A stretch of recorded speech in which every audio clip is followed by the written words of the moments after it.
Salut, c'est Jonathan. Bienvenue au podcast de ma semaine Star Wars.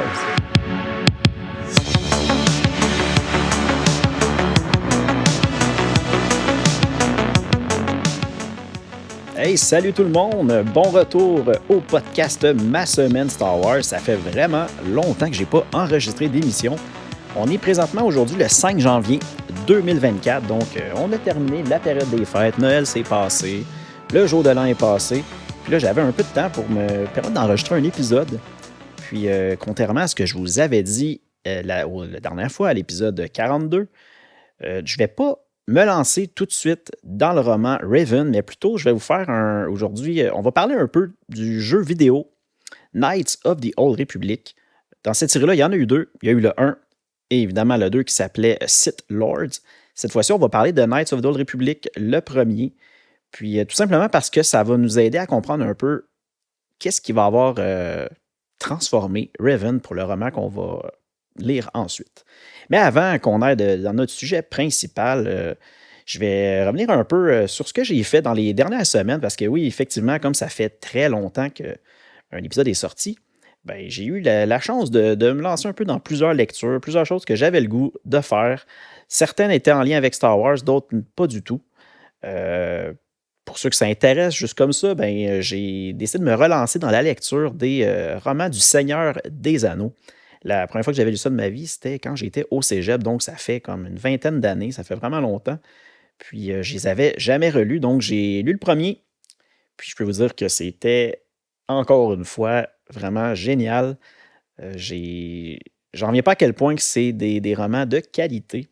Je sais qu'on parle pas de Star Wars ici, là, c'est le Seigneur des Anneaux, mais quand même, j'imagine que si jamais il y en a qui sont un peu fans de cette série-là aussi, c'est un roman qui est vraiment super bon. Puis, comme ça fait 20 ans que j'avais lu ça, à cette époque-là, je ne lisais pas tant que ça en plus. Donc, j'avais trouvé ma lecture un peu laborieuse, puis je voulais me préparer en vitesse pour justement la sortie des films qui était à cette époque-là, qui allait justement sortir au cinéma. Donc, j'avais lu le premier roman, j'étais allé voir le film, puis après ça, je me suis dit, je ne passe pas tout à fait la même chose là-dedans, donc ça m'avait un peu perturbé. Puis là, j'avais commencé le deuxième roman, mais je m'étais arrêté en cours de route, puis j'avais jamais remis le temps nécessaire pour relire ça. Puis c'est cette année que ça me tentait de faire ça. Donc, j'ai lu le premier, j'ai eu bien du fun, puis j'ai adoré ma lecture. C'est vraiment 1000 fois mieux que je m'attendais. Puis évidemment, au plus tard, au courant de l'année, je risque de lire le deuxième et le troisième pour relire au complet cette trilogie-là, pour une vraie première fois cette fois-ci.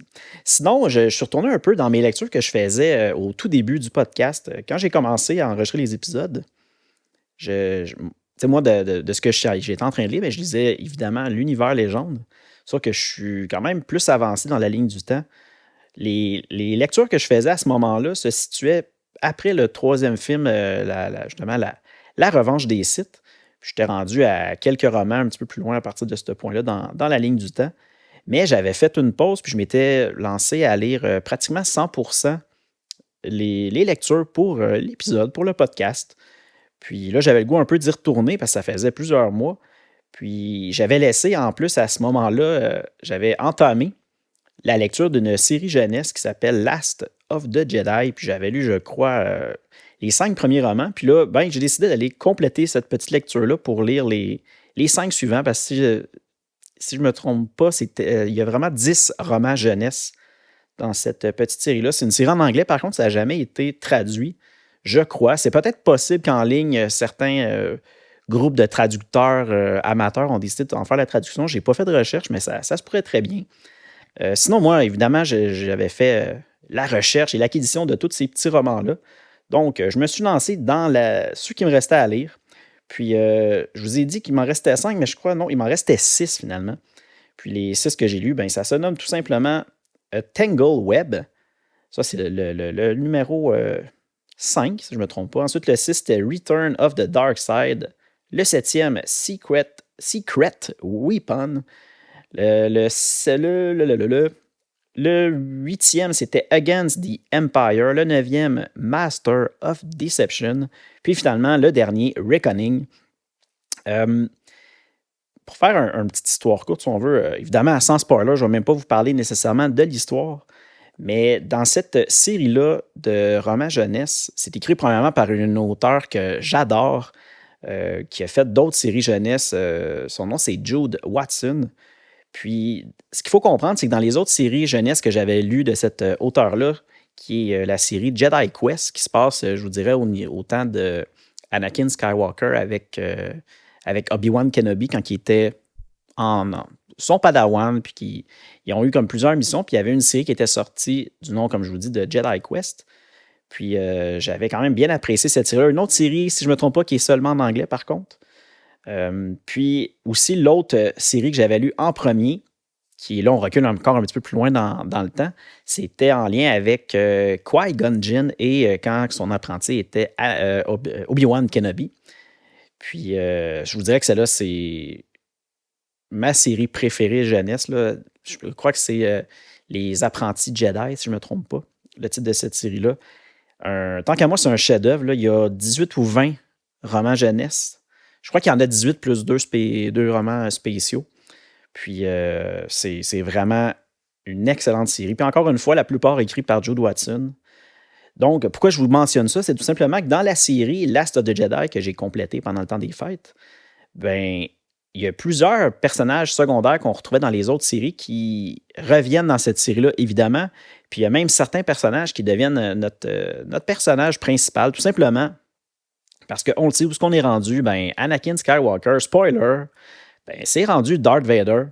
Donc, évidemment, Jude Watson ne pouvait pas utiliser ce personnage-là comme étant son personnage principal.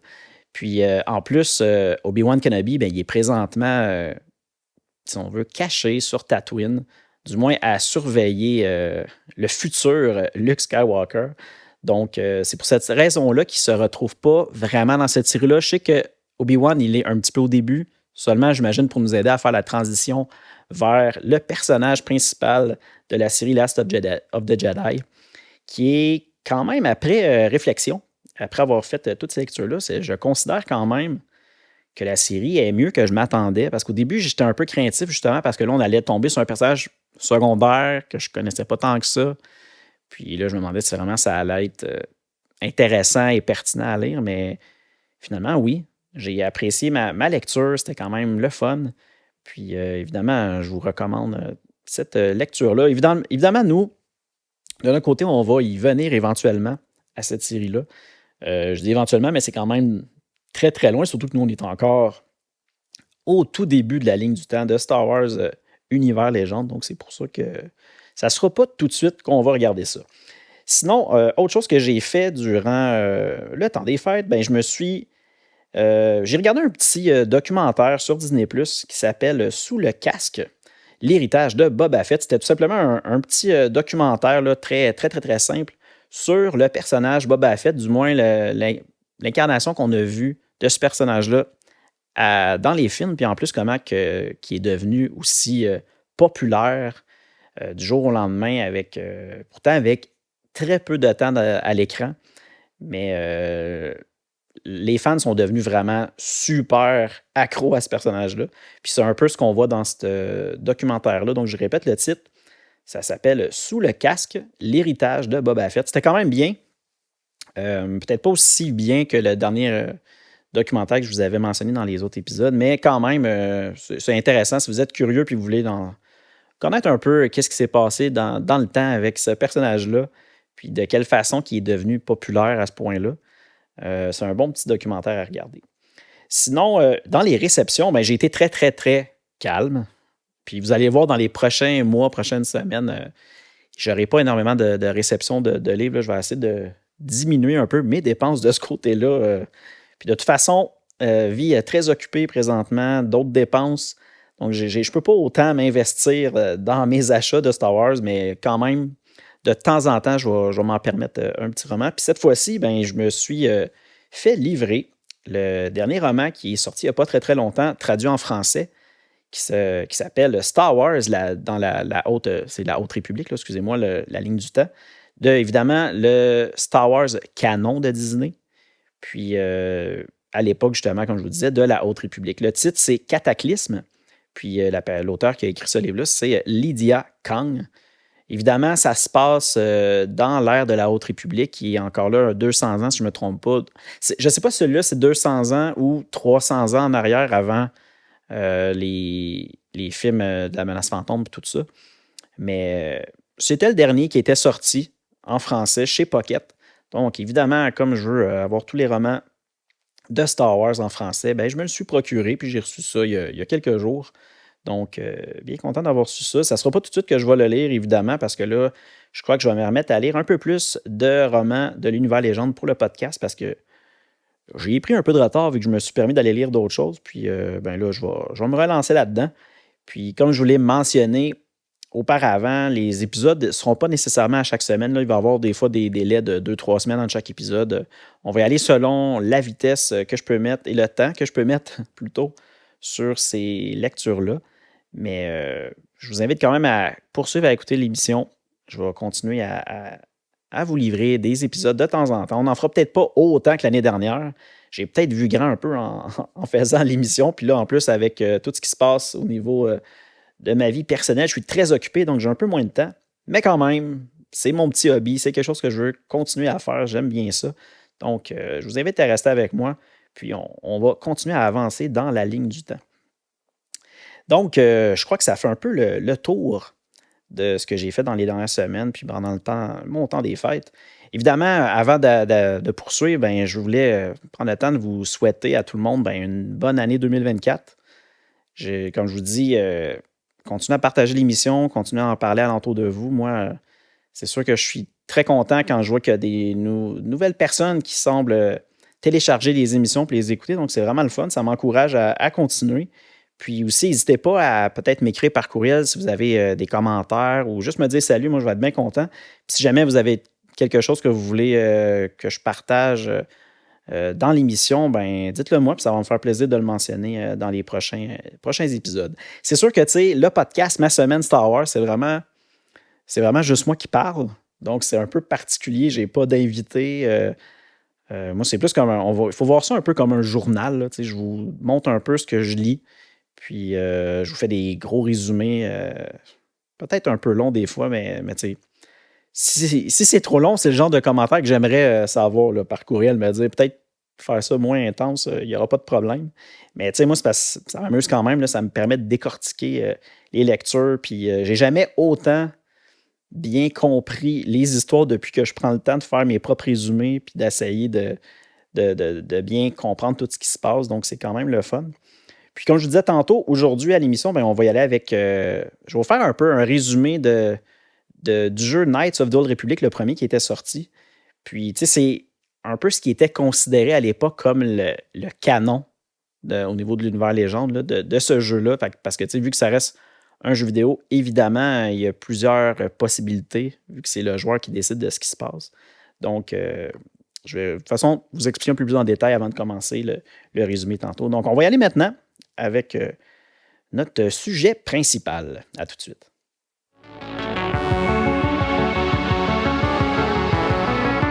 Avant de commencer notre résumé, j'aimerais vous rappeler qu'à partir de ce moment, je vais spoiler et divulgacher. Donc, si vous préférez ne pas l'être, je vous invite à prendre une pause, aller lire notre sujet de la semaine et revenir ensuite. Sinon, vous êtes avertis et on commence ça tout de suite.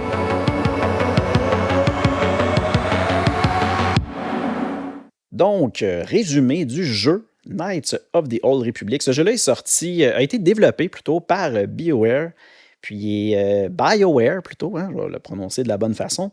Et c'est sorti sur Xbox le 11 septembre 2003, puis un peu plus tard sur PC et sur macOS.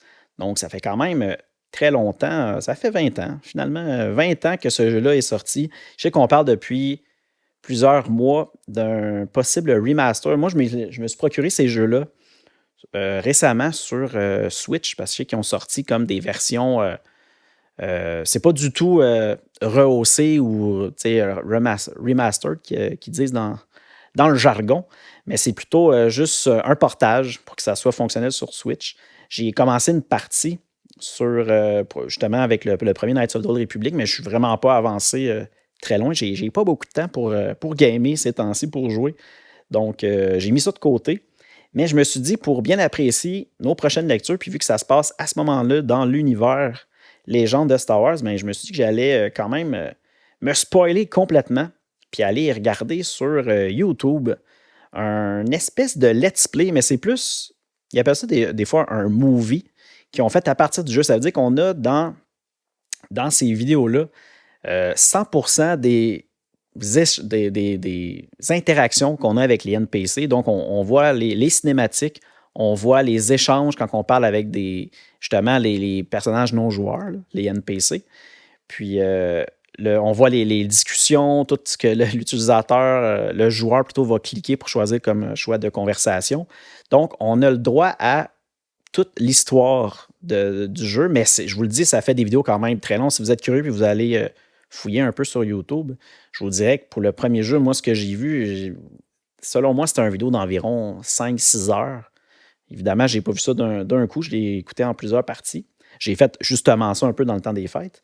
Puis je trouvais ça intéressant de peut-être faire un résumé. Puis ce que j'ai fait par la suite, c'est que je me suis informé un peu sur Internet en regardant des pages Wikipédia, des choses comme ça, ou plutôt Wikipédia, sur ce jeu-là. Puis je vous en ai fait un résumé d'un résumé du scénario qui est considéré un peu le canon de l'histoire. Parce que, évidemment, comme je le disais un peu plus tôt, dans le jeu vidéo, on incarne un personnage, puis il y a plein de choses qu'on peut choisir. Est-ce qu'on joue le rôle d'une femme, d'un homme? Puis déjà là, ça change un peu qui est le personnage. Puis après ça, ben, on va en plus prendre plusieurs décisions différentes dans le jeu, au cours du jeu.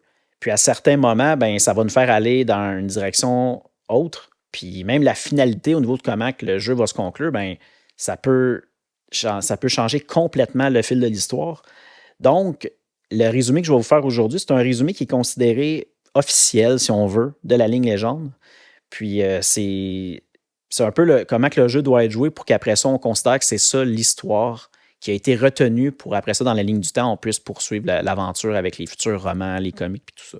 Donc, grosse explication, peut-être un peu compliquée pour rien, mais je voulais quand même le mentionner pour que vous ne soyez pas trop mélangés avec tout ça.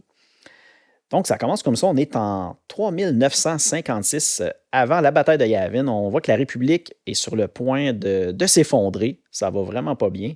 Puis là, on a un personnage, Dark Malak, le dernier apprenti survivant de Dark Raven, qui a lancé une armée Sith pour conquérir la galaxie. Déjà là, c'est un peu troublant. Là, on connaît les personnages de Malak et de Raven, mais là, maintenant, on les nomme Dark Malak et Dark Raven. Donc, qu'est-ce qui s'est passé pour que ces deux-là soient rendus des Sith et qui sont en train, en plus, de conquérir la galaxie? Là, le vaisseau de Malak est présentement en orbite autour de la planète Taris.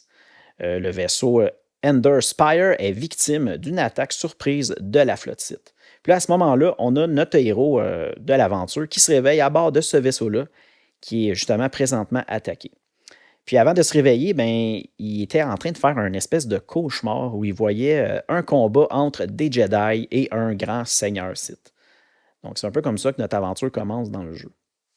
Puis là, le but un peu du personnage à ce moment-là, c'est qu'il doit absolument retrouver et protéger la Jedi Bastila Shan, la commandante de ce vaisseau-là qui est attaqué.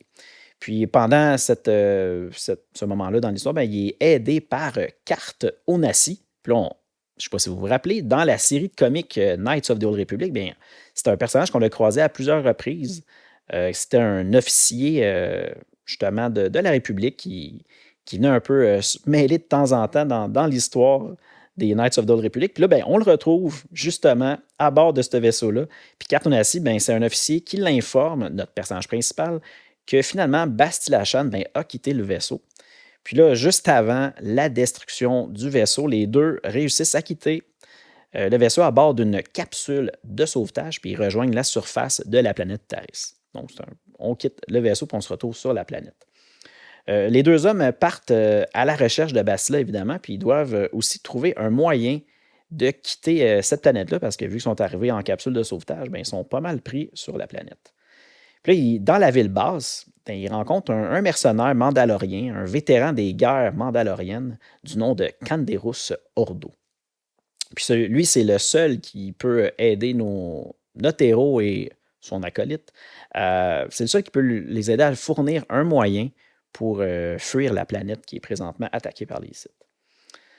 Ensuite, ils apprennent du chef de gang des Becs que Bastila est retenue prisonnière d'un gang rival, puis qu'ils doivent absolument gagner une course de fonceurs, une espèce de petit vaisseau de course, car Bastila est en fait ben, le lot qui peut être remis, qui va être remis aux gagnants de cette fameuse course-là. Puis évidemment, pour assurer la victoire, ben, le héros et Cartonassi ben, infiltrent la base du gang rival pour tenter de voler un prototype de réacteur super puissant qui devrait justement leur permettre de s'assurer la victoire. Évidemment, pendant ce moment-là, ben, ils font la rencontre de Mission Vao, ou Vao, je ne sais pas trop comment le prononcer, une Twi'lek et son ami Wookie Zaalbar. Puis encore une fois, là, je vous ramène à la série de comics Knights of the Old Republic. Bien, on les avait déjà vus, ces deux personnages-là, dans cette série-là. Justement, la Twi'lek Mission, puis qui était tout le temps accompagnée justement de son ami Wookie, ben, on les voit à ce moment-là, puis on les retrouve. Là, après, évidemment, la victoire, parce que, ben oui, ils réussissent à gagner cette course-là grâce aux moteurs super puissants qui ont réussi à voler au clan rival. Ben, justement, le clan rival ben, refuse de leur remettre le prix, prétextant qu'ils auraient triché. Nos héros réussissent à les vaincre, puis Bastila récupère son sabre laser et rejoint notre héros et Oness. Par la suite, à l'aide du mercenaire Canderus Ordo, ben, ils réussissent à voler le vaisseau qui se nomme l'Ebon Hawk, qui appartient au seigneur du crime local. Puis ensuite, ils recrutent des membres d'équipage pour pouvoir infiltrer la base des sites pour récupérer des codes de décollage pour quitter la planète sans être interceptés par les vaisseaux sites en orbite. Ils ont également l'aide d'un droïde astromécano du nom de T3M4. Puis là, par la suite, ben, ils réussissent à quitter la planète Taris in extremis parce qu'à ce moment-là, Dark Malak bombarde et détruit complètement Taris pour s'assurer de la mort de Bastila. Fait que là, on voit que Dark Malak, lui, ne voulait pas prendre de chance du tout. Puis pour s'assurer que cette Jedi-là meurt, ben, il a décidé de bombarder complètement Taris. Fait que, un peu une finalité extrême reliée à la fameuse planète Taris qu'on connaît. Par la suite, le groupe ben, se réfugie sur la planète Dantooine, qui est en fait l'enclave Jedi, c'est comme ça qu'ils le nomment. Ça a l'air d'être comme un peu un endroit où ce que les seigneurs, pas les seigneurs, excusez-moi, le conseil Jedi se trouve actuel, un peu comme un genre d'école en même temps. Puis là, on voit que Bastila ben, fait son rapport au conseil Jedi, puis le conseil désire rencontrer le jeune soldat amnésique parce que, je ne vous l'ai pas mentionné, mais notre personnage principal, le personnage qu'on joue, ben, c'est en fait, il ne se rappelle plus de rien. Il a complètement perdu la mémoire. Puis, il ne sait même pas qui est réellement. Fait que tout le long, jusque-là, dans le jeu, nous, on ne sait pas qui on est. Fait que c'est un peu perturbant. Puis là, ben, le conseil désire le rencontrer justement pour essayer de comprendre un peu plus c'est qui ce personnage-là. Entre-temps, notre personnage principal, ben, il a une nouvelle vision. Puis dans cette vision-là, il voit Dark Revan et Dark Malak qui recherchent ensemble un artefact mystérieux qui se nomme la Forge Stellaire. Là, le Conseil Jedi ben, est convaincu que les visions du jeune homme sont la clé pour découvrir ce qui donne tant de puissance au site présentement. Donc, le Conseil Jedi décide de le former à la maîtrise de la force et à la voix des Jedi, parce que notre personnage principal, évidemment, ben, on a des aptitudes à la force. Donc, le conseil décide de nous entraîner pour justement devenir plus fort dans la force puis la maîtriser. Puis là, comme première mission, on doit aller dans un très ancien souterrain de Dantooine qui est corrompu par le côté obscur. Puis en chemin, ben, on rencontre une cathare du nom de Juani, une Jedi tourmentée qui est passée du côté obscur. Puis évidemment, un peu une mission qu'on a à faire avec ce personnage-là, c'est qu'on réussit à la convaincre de retourner auprès du conseil. Puis justement, de retour au conseil, elle est nommée Padawan et remerciée, ou plutôt, on n'est pas elle, mais nous, le joueur. On est nommé à ce moment-là Padawan, parce qu'on a comme réussi à faire un peu un début de notre mission. Puis on est remercié d'avoir aidé Juani à retourner aux côtés de la lumière plutôt que de sombrer dans le côté obscur. Évidemment, elle le rejoint ensuite dans sa quête pour retrouver les cartes stellaires parce que notre mission principale, c'est de trouver des fameuses cartes qui vont nous aider à retrouver cette machine-là, la forge stellaire qui aide les sites présentement à être aussi puissants que ça. Là, notre personnage, ben, à ce moment-là, retourne à sa mission principale pour découvrir les ruines corrompues par le côté obscur que justement il avait vu dans sa mission. Puis là, il apprend d'un droïde très, très ancien dans ces ruines-là que deux visiteurs, probablement Malak et Revan, sont venus ici dans le passé. Ce lieu, c'est un peu un monument dédié à la Forge stellaire, une machine d'une puissance infinie, un outil de conquête qui expliquerait la puissance de l'attaque des Sith. L'emplacement de cette forge est caché dans des cartes stellaires qui se trouvent sur 5 planètes: Dantooine, Tatooine, Kashyyyk, Manawan et Korriban. Puis à ce moment-là, le Conseil Jedi leur confie la mission de retrouver les cartes stellaires et la forge. Fait que c'est là qu'on voit un peu c'est quoi notre véritable mission principale dans le jeu, puis c'est d'aller récupérer sur chacun de ces planètes-là les cartes qui vont nous mener finalement à à la, euh, à la forge stellaire pour tenter de la détruire, pour empêcher les Sith de détruire les Jedi, puis prendre le contrôle de la République. Donc, vous comprendrez qu'on va voyager de planète en planète pour aller chercher ces fameuses cartes-là. Donc, on se rend premièrement sur Tatooine. Là, je crois que dans l'histoire, normalement, l'ordre, on pouvait choisir vraiment à quel endroit qu'on voulait aller en premier, je crois, je ne suis pas certain. Mais là, je vais vous dire vraiment l'ordre un peu que le récit considéré un peu canon, si on veut, à l'univers légende le fait. Là. Donc, on se rend premièrement sur Tatooine. Puis là, notre personnage a encore une fois une vision. Il voit Dark Malak qui recrute Calo Nord pour capturer Bastila et lui-même.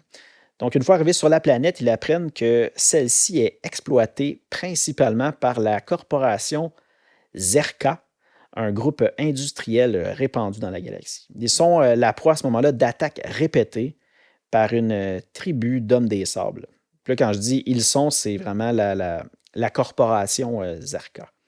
Notre groupe propose d'aller négocier avec eux et par le fait même de trouver des informations sur la carte stellaire pour justement les aider à la retrouver.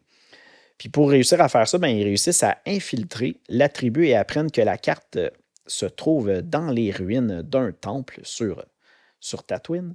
Puis en chemin, ils combattent le fameux personnage qui avait été recruté par Dark Malak, Calo Nord, qui est venu les capturer et découvre ensuite la carte holographique qui était gardée par un dragon Crate avec l'aide d'un chasseur Twi'lek local, Comad Fortuna. Il tue la créature. Donc, nos personnages réussissent premièrement à se débarrasser de Calo Nord, qui était justement venu les capturer, puis par la suite, ben, ils mettent la main sur cette fameuse carte-là. Mais avant de réussir à avoir la carte, ils ont dû combattre un gros dragon Crate. Ça, je ne sais pas si je me trompe, mais je crois que dans la série sur Disney+, Mandalorian, à un certain moment, il combat une espèce de grosse créature extrême. Puis je crois que c'est un Dragon Crate. Peut-être vous pourriez me corriger si je me trompe. J'ai même pas fait de recherche, c'est que ça vient de m'allumer. Puis il me semble que c'était ça le nom de la créature. Donc, vous pouvez vous imaginer un peu la grosseur de cette bestiole-là. Puis évidemment, dans notre personnage, ben, réussit à abattre le dragon. C'est ça, le Dragon Crate, puis après ça, met la main sur cette carte-là. Puis pendant ce combat-là, on a eu droit à l'aide du chasseur Twi'lek Comad Fortuna. Comad Fortuna, là, ça, on va un peu dedans le lore de Star Wars. Mais Fortuna, c'est un nom qu'on connaît quand même beaucoup dans Star Wars. Là. On a un personnage plus loin dans la ligne du temps, justement, Twi'lek aussi, que son famille, c'est Fortuna. Donc, c'est un nom de famille très, très, très populaire, j'imagine, au niveau de Star Wars. Là, je vous dis ça à partir de ce que moi, j'ai lu à date, pour l'instant, de l'univers légende de Star Wars, puis c'est un nom qui me dit quelque chose. Par la suite, on change de planète, puis on s'en va sur la planète Kashyyyk, la fameuse planète natale des Wookiees, qui est également dominée par la gigantesque corporation Zerka. Là, ce qu'on voit, ce qu'on apprend plutôt, c'est que les Wookiees ont été réduits en esclavage.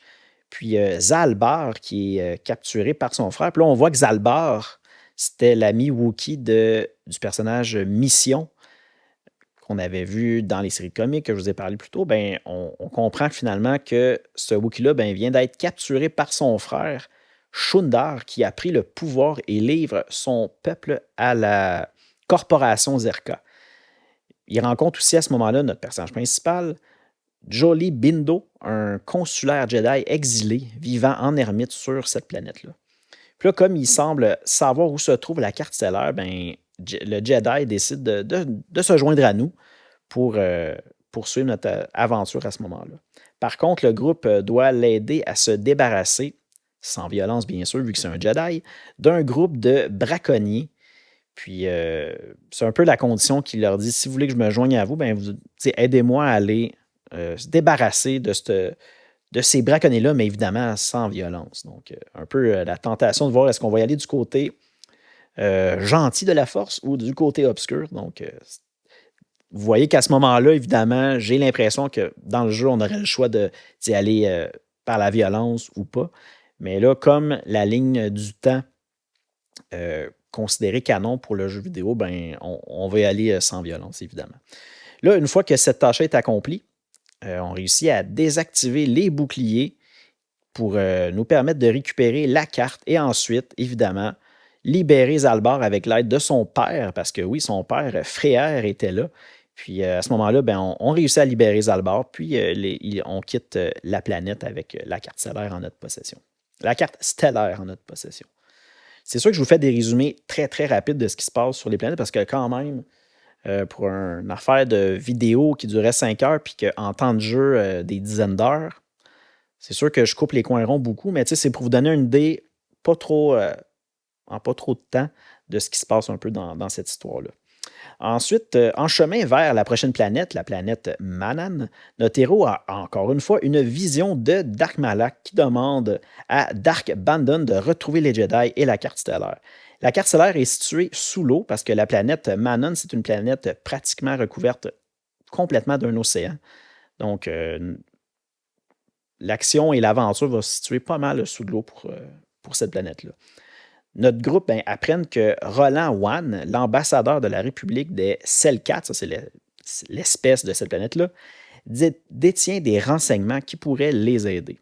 En échange, par contre, ils doivent ramener un droïde submersible capturé par les Sith et gardé dans leur ambassade. Là, évidemment, ça c'est une des missions secondaires qu'on doit faire pour avancer l'histoire. Évidemment, quand on a réussi à récupérer le droïde, Wan leur dit qu'ils ont perdu contact avec une station d'extraction de Kolto à la suite de la découverte d'un artefact ancien, probablement la fameuse carte stellaire.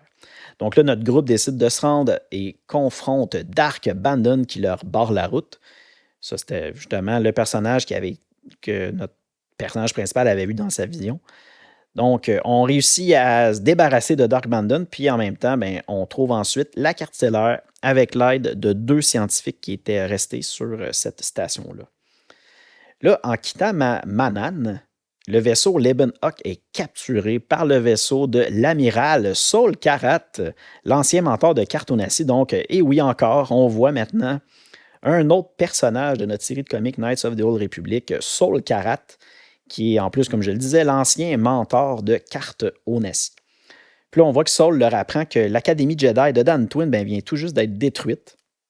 Puis l'équipage élabore un plan pour se sauver, mais il se retrouve face à face à Saul Karat qui fait une révélation à Carte Onassi juste avant de mourir. Il exige ensuite des explications à Bastila, Carte Onassi, qui demande des explications à Bastila, qui lui promet de lui en dire un peu plus une fois qu'ils seront à bord de Lebenhawk. Mais juste avant de partir, Dark Malak arrive et révèle le secret en question. Puis là, ça, c'est le gros reveal, si on veut, de ce jeu-là. Fait que attachez-vous, si vous ne le savez pas. Notre personnage principal, lui qu'on joue finalement, là, est en fait Revan, l'ancien maître de Dark Malak, qui a été capturé et reprogrammé par le Conseil Jedi, ce qui explique son amnésie. Fait C'est à ce moment-là qu'on apprenait que finalement, le personnage qu'on était en train de jouer, ben, c'est le personnage Raven qu'on a vu dans les comics Knights of the Old Republic, puis que c'est notre personnage qui est devenu Dark Raven, donc il est arrivé quelque chose éventuellement qui nous a fait sombrer du côté obscur, puis là, ben, on apprend que c'est nous, ce personnage-là, ce site-là. Fait que c'est quand même un peu intense. Puis là, Bastila décide de combattre seul Dark Malak à ce moment-là pour que Raven et Carte Onassi puissent s'enfuir. Mais le combat est perdu d'avance, puis Bastila ben, est capturé par Dark Malak. Fait que ça, c'était quand même un moment assez intense dans le jeu.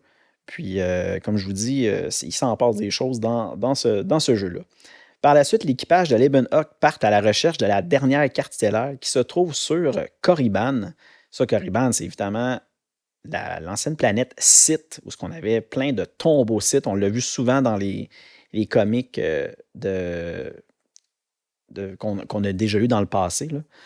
Là, j'ai comme un blanc de mémoire, je me rappelle même plus. C'est Tales of the Jedi, voilà. Dans les Tales of the Jedi, on en a quand même entendu beaucoup parler de cette planète-là, Korriban.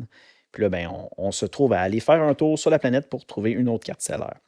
Puis là, à ce moment-là, ils doivent infiltrer l'Académie Sith dirigée par Utar Wynn en se faisant passer pour des apprentis Sith. Fait que notre personnage principal, Raven, et d'autres membres de son équipe vont se faire passer pour des apprentis Sith. Donc, venus recevoir les enseignements pour justement devenir un seigneur Sith. Là, on apprend que la carte stellaire se trouve dans la tombe du seigneur Sith Naga Sadar. Donc, quand je vous parlais de Tales of the Jedi, ben, encore un autre lien avec cette série-là. On a le fameux grand seigneur Sith Naga Sadar qu'on a tant parlé dans le passé. Donc là, on doit aller visiter sa tombe sur Korriban. Après avoir convaincu Wynn qu'il est un apprenti prometteur, Raven obtient l'accès à la tombe. Puis sur place, ben, Wynn lui demande d'exécuter son autre apprenti, Yuturaban, ce qu'il refuse de faire, évidemment, parce qu'on est dans le bon côté de la force, nous. Puis il se ligue à elle contre le maître Sith. Puis évidemment, ben, ils réussissent à le vaincre. Puis là, ils obtiennent en échange la dernière carte stellaire.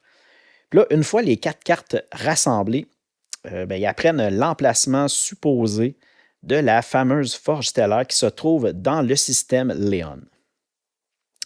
Donc, on a réussi enfin à mettre la main sur toutes les cartes stellaires pour trouver notre super forge stellaire. Donc, ça, c'est notre prochaine étape. Donc, arrivé dans le système Léon, le vaisseau Lebenhawk est pris dans un champ disrupteur et se pose en catastrophe.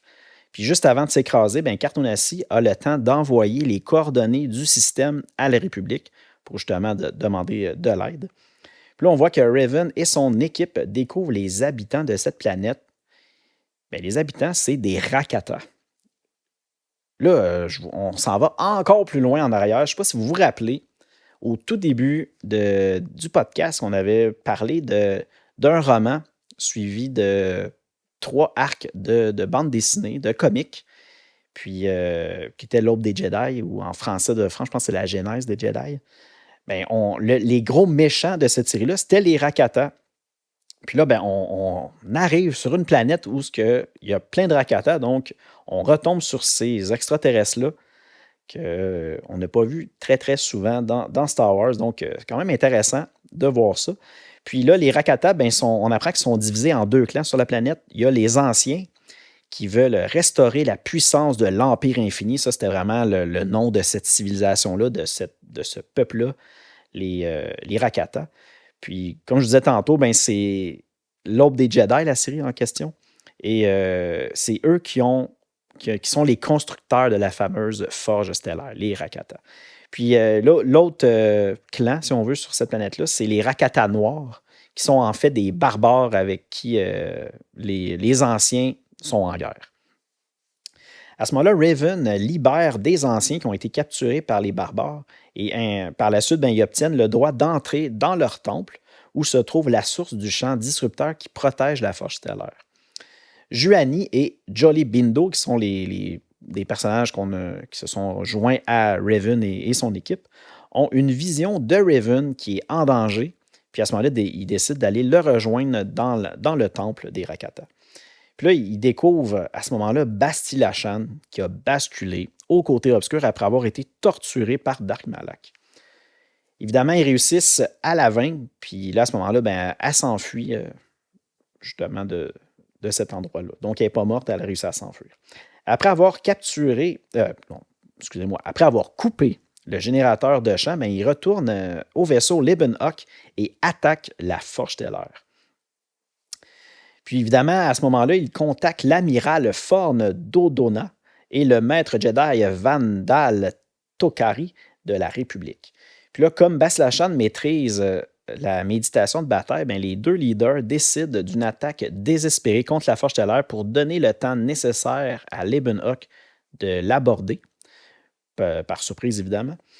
Donc, Revan affronte à ce moment-là Basti-Lachan, puis il réussit à la raisonner enfin en lui déclarant évidemment son amour. Ben oui, Revan est amoureux de la Jedi Basti-Lachan, puis c'est la façon qu'il réussit à la faire rebasculer du côté de la lumière. Puis évidemment, par la suite, ben, il parvient, notre héros principal, réussit à tuer Dark Malak, son ancien élève, si on veut. Puis là, ben, on voit que Bastila utilise ensuite sa méditation de bataille pour permettre aux forces républicaines de gagner la bataille contre les Sith. Puis là, Lebenhawk fuit la forge quelques instants avant sa destruction totale. Puis là, on a vraiment une belle scène là-dedans, une cinématique. Tu vois le vaisseau à la dernière seconde qui part, puis là, la station, elle explose. Sur la planète des Rakata, ben ça finit comme ça. Finalement, on est sur la planète des Rakata, puis on a l'amiral Dodona qui décore notre équipage de Lebenhawk. Puis le conseil Jedi nomme Revan chevalier prodige. Donc, ça se termine de cette façon-là, quand même assez épique. Puis en connaissant l'histoire, puis la grosse révélation de que notre personnage en est en fait Revan, ben, je comprends un peu le côté à quel point que ce jeu-là a marqué beaucoup. Je sais pas si j'exagère en disant l'histoire, mais on en parle beaucoup. C'est un jeu qui a été adoré par plusieurs personnes. Puis moi, j'avais jamais pris le temps de le jouer au complet. C'est quelque chose que je vais faire possiblement si vraiment ils décident de faire une version remaster quand on reprogramme le jeu avec des effets visuels du jour. Peut-être que là, je le ferai tout. Présentement, j'ai vraiment pas assez de temps pour ça, donc c'est mis de côté, mais je les ai. Fait que si jamais j'ai le goût à un moment donné, moi, me lancer là-dedans. Mais super jeu pour de vrai. C'est quelque chose que je fais des fois, là, d'aller voir un peu l'histoire des jeux vidéo quand j'ai pas le temps de les jouer et que ça m'intéresse. C'est pour ça que je trouvais ça peut-être pertinent de le partager avec vous si c'est quelque chose qui vous intéressait de savoir avant qu'on se lance au prochain épisode avec la première partie du roman Raven.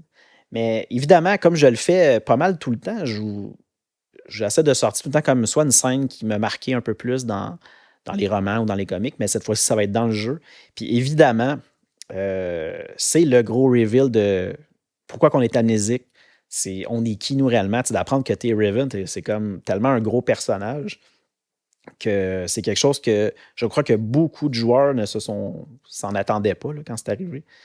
Peut-être que je me trompe, là, peut-être que c'est le contraire puis que tout le monde le savait, mais moi, j'ai été quand même surpris d'apprendre ça la première fois que j'ai connu cette histoire-là. Puis, tu sais, de savoir comment que ça s'est passé, ça va être quand même pertinent pour la suite là, avec le roman Raven. Mais tu sais, encore là, il y a des coins sombres dans l'histoire qu'on ne connaît pas. Qu'est-ce qui est arrivé à Malak puis Raven pour basculer du côté obscur? Pour le moment, on n'en a pas de détails. Du moins, je crois. Donc, c'est quelque chose qu'on va sûrement apprendre éventuellement. Puis pour ça, je vous invite à poursuivre et d'écouter l'émission parce qu'on va y aller éventuellement. Puis là, comme je vous avais dit au dernier épisode qu'on allait aller au roman, je vous avais fait je vous avais lu l'endo du livre Raven pour vous préparer au prochain épisode, mais je vais me permettre de le refaire aujourd'hui tout simplement parce que ça fait longtemps. L'épisode il est sorti il y a plus d'un mois, donc je vais vous faire la lecture encore à l'endo du livre du roman Raven. Puis aussi, petite précision, prochain épisode, on va simplement parler. Je vais diviser le roman Raven en deux parties. Tout simplement parce qu'il y a un saut dans le temps, à peu près dans le milieu du livre. Puis, je vais avoir des lectures que je vais insérer, qu'on va faire avant de faire l'autre partie du livre. Donc, c'est un spécial, je pense. Je risque de ne pas faire ça très, très souvent dans nos lectures, mais pour celui-là, je croyais que c'était bien de le séparer en deux. Donc, on va voir la première partie du roman Raven. Puis le résumé à l'endroit du livre, c'est ceci, je vous le fais tout de suite. À la fois héros, traître, conquérant, oppresseur, sauveur, Raven, ce Jedi qui a quitté Coruscant pour combattre les Mandaloriens, est revenu en disciple du côté obscur. Déterminé à anéantir la République, mais le Conseil Jedi l'a capturé. Il lui laissera la vie sauve à condition d'effacer ses souvenirs. Ne lui resteront que ses cauchemars et cette peur sourde omniprésente. Que lui est-il arrivé exactement dans la bordure extérieure? Raven ne parvient ni à s'en souvenir précisément, ni à l'oublier complètement, mais il est confronté de nouveau à un terrible secret qui menace la galaxie. Devant un ennemi aussi puissant que maléfique, il ne pourra reculer. Il lui faudra l'arrêter ou mourir. Donc, on voit que là, ça fait, je trouve, moi, personnellement, un lien un peu plus naturel là, d'avoir vu qu'est-ce qui se passe dans le premier jeu de Knights of the Old Republic. Puis après ça, on a le roman qui est directement rattaché à ça. Donc, c'était pour ça que je voulais prendre le temps qu'on parle de l'histoire du jeu de Knights of the Old Republic. Donc, ça va être ça pour la semaine prochaine. C'est ce qui met déjà fin à notre émission. Je ne sais pas si ça a été un long épisode, mais c'était un retour pour moi après plusieurs semaines à ne pas parler tout seul devant un micro. Fait que c'est quand même drôle. Comme je fais tout le temps, je vais vous donner un peu les façons de me rejoindre. Vous pouvez me contacter si vous avez des questions, des commentaires ou n'importe quoi à me dire. Vous pouvez le faire au courriel masemaine-starwars@gmail.com. Évidemment, j'ai encore ma chaîne YouTube où je me permets de publier certaines courtes vidéos pour vous montrer. Justement, cette semaine, je vais en mettre un aussi pour le nouveau livre que j'ai reçu. Puis sinon, les épisodes sont aussi disponibles à cet endroit-là. Petit changement par contre, j'ai vu avec, ça fait presque un an là, que le podcast existe. Puis la page Facebook, pour de vrai, je ne vois pas d'intérêt. J'ai pratiquement personne qui va sur ça.